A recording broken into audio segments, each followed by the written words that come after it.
Welcome to Wismo Tutorials. This video teaches you how to set up, configure and administer myCloud device access control. The video is intended for myCloud domain administrators and anybody else who has a general interest in this topic. Please note that only myCloud domain administrators will see and have access to the configuration I'll show in the following. The video assumes that you have created a myCloud domain and have installed the Wismo guest and host modules. It also assumes that you have a general working experience with myCloud and know how to establish remote control connections. Please look at the instructions video page in the myCloud menu to the left if you want to know more about creating a myCloud domain and how to install and configure the guest and host modules. A fundamental problem in systems where users can access some sensitive resource is to administer the access. Access control is the mechanism that involves determining who's allowed to access which specific resources within the system and what actions they are permitted to perform on those resources. It ensures that only authorized users can access sensitive resources or perform certain operations on them, while unauthorized users are prevented from doing so.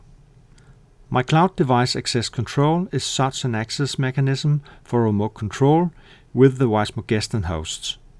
myCloud device access control is a long name, so let's call it MDAC from now on. MDAC built on myCloud's user system that authenticate users by verifying their username and password and optionally multi-factor authentication. Let's look at myCloud users. Please log into your myCloud domain. Go to Settings, Users. Here you should add all users you want to grant access to some part of the system. Let's try to add a user. Click the Add User button. Specify the email address. The email address is also the username that is used when logging in, both via the browser and via the guest apps. Enter first and last name and specify the user role. For this demonstration, we don't want to give the user any special access to the myCloud domain administration, so we'll assign this user the user role. This role has nothing to do with what the user is allowed to do when remote controlling. So when it comes to MDAC, this role doesn't matter. The user with the email address you specified will receive an invitation to set the password. If I'm that user, I open the mail and click the link. I'm sent to myCloud, where I must specify my password. Click the button and log in with the username and password you just specified. Now the user can set up two-factor authentication by clicking the username in the upper right corner and select My Profile. Click the button Set up two-factor authentication, save the recovery code somewhere safe and click I have the recovery code saved, and scan the QR code with your mobile authenticator app. Enter the verification code the authenticator app shows, and that's it. This is described in more details in the Create a myCloud domain and configure two-factor authentication that you can find in videos. Log the new user out and log in as the first user with administrator privileges. This is required to configure MDAC. Go to Settings and then Users. So now we have two users. Let's look at MDAC. Expand the Device Access Control menu. Let's first see how you switch MDAC on and off. Click Domain Security. As you can see, MDAC is enabled. If you started out as a trial, MDAC will be enabled by default. but if you have an older domain or an older trial domain, MDAC will be disabled. So you can enable this after an applicable warning. And please note, this is not something you will change often, probably max one time. Another thing that should be mentioned at this point is that access to a device is ultimately controlled by the device. So, in order to use MDAC, the host must be configured to do so. Let's look at the Wismo host. Select this PC configuration and select guest access privileges. Verify that the host is configured for myCloud device access control. As you can see, there are other authentication methods. If you deploy a host from the deploy page in a myCloud domain configured for MDAC, the host will automatically be configured to use MDAC, unless you have uploaded a specific configuration file for the host, or unless you deploy from an app store like Google Play for Android. For the Android host, you must do it manually or use Android Managed Configuration to push out a configuration change. Let's recapture. We have a domain configured for MDAC and 2 users, one using two-factor authentication. Also, I have joined 4 hosts to this domain, all configured for MDAC. These hosts are installed on different operating systems: Windows, Mac, Android, and Windows CE. A new myCloud domain is configured with a default access rule, allowing all authenticated users to remote control all hosts. To demonstrate this, I'll use the Windows guest. Go to the myCloud tab and log into your domain. Here we see the 4 hosts. If I double-click, I can connect without further prompts, and I have all permissions that the host offers. Okay, that was easy, and it was almost as there wasn't any security. But that was because of the access rule granting everybody with an account in your domain access to all devices. Before showing you what you can do with the access rules, let me explain a bit about the fundamentals when creating an access rule. An access rule defines a rule between user groups and host groups, and assigns a security role that defines what the user is allowed to do.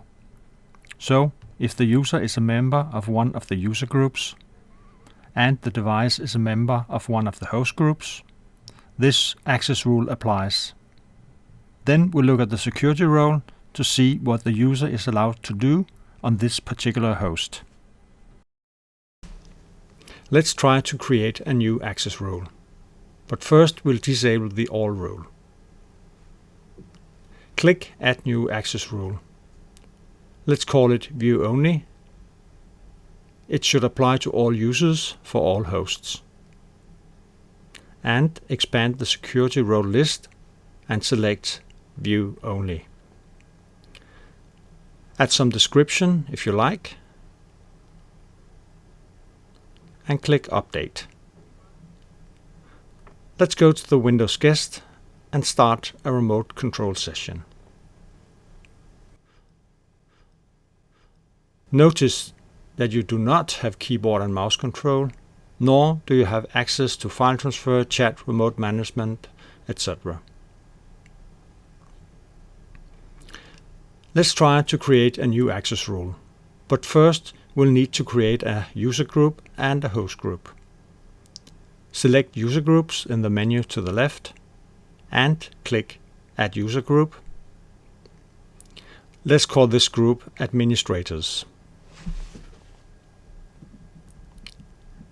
Expand the users list and select John Smith with the account name wismodemo@hotmail.com. And click Update. Now select host groups in the menu. Here you can see the all host group that we used in the previous access rule. But we need a new group. Click Add New Host Group. Let's name it Sensitive Devices. Expand the host names list and select Ole Del 10 host. We'll get back to the remaining fields, but for now, just click Add. Now we are ready to create the new access rule. Click Add New Access Rule. Let's call it Administrators. Expand the user group list by clicking inside the box. Select Administrators. Expand the host group and select Sensitive Devices. And we would like to give these users access to remote management. So in the security role list, we select the predefined remote management access rule and click Update. Return to the Windows guest and let's just log off so we are sure which user is logged on. Select Log Off and then Log On. Log on with a user account that would not be covered by our new access rule. That is the myclouduser2@gmail.com. Enter password. This was the user with two-factor authentication, so enter the verification code from the Authenticator app. Start a remote control session. And notice this gave us view-only access because the user was not covered by our new access rule. Let's log in with the administrator user that we gave remote management access. That was the weismuldemo@hotmail.com user. Enter password and start a new remote control session.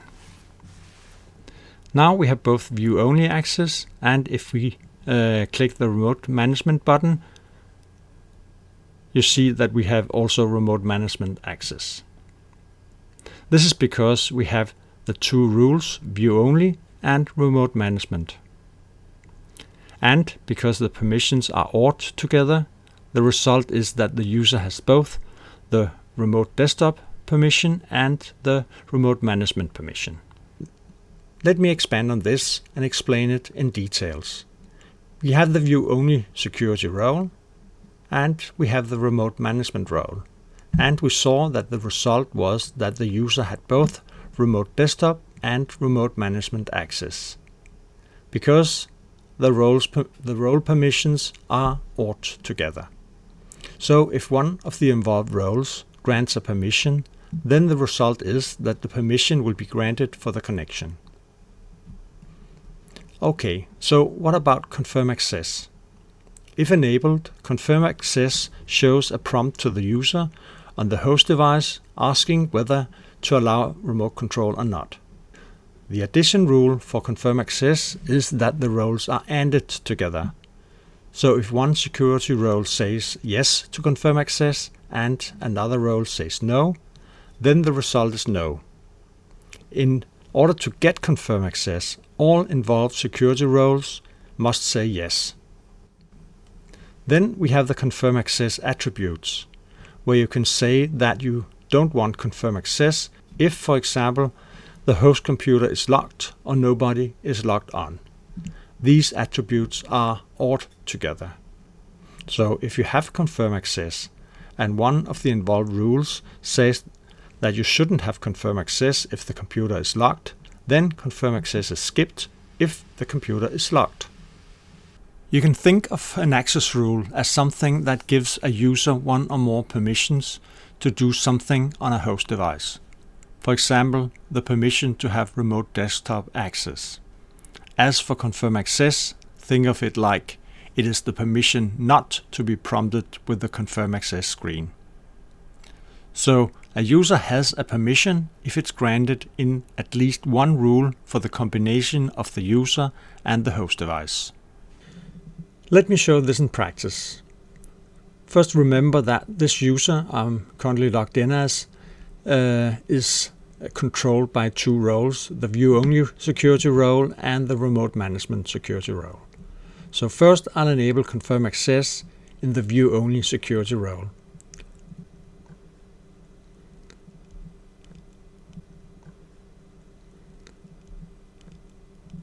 I connect, and I'm not prompted with confirm access. And now I'll enable confirm access in the remote management security role.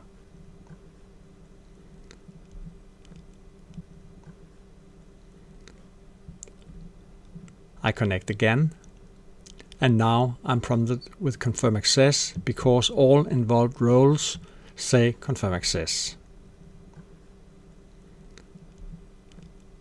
So now I'll set the confirm access attributes in the view only role that says that confirm access should be ignored if the host computer is locked. I connect again. And now I'm not prompted with confirm access because the computer is locked and one of the involved roles says that confirm access should be skipped if the computer is locked. Let's explore another security feature, namely the requirement that the user should be two-factor authenticated. For this, I'll modify the administrator access rule and put in a requirement for two-factor authentication. Open the security role by clicking the button with a pencil. Check the box Require that the user is protected with two-factor authentication, and click Update.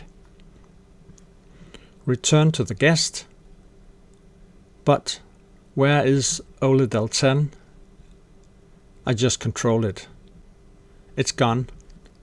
And this is actually correct because the user wisemodedemo@hotmail.com is not two-factor authenticated and then failed the requirement. But why isn't this user covered by the view-only rule? It is, but the two-factor authentication requirement is an overriding condition. This is unlike all the security role permissions and confirm access rules we talked about previously. Let's see if it works with the myclouduser2@gmail.com that is two-factor authenticated.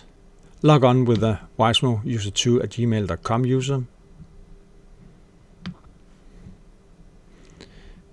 Enter the verification code.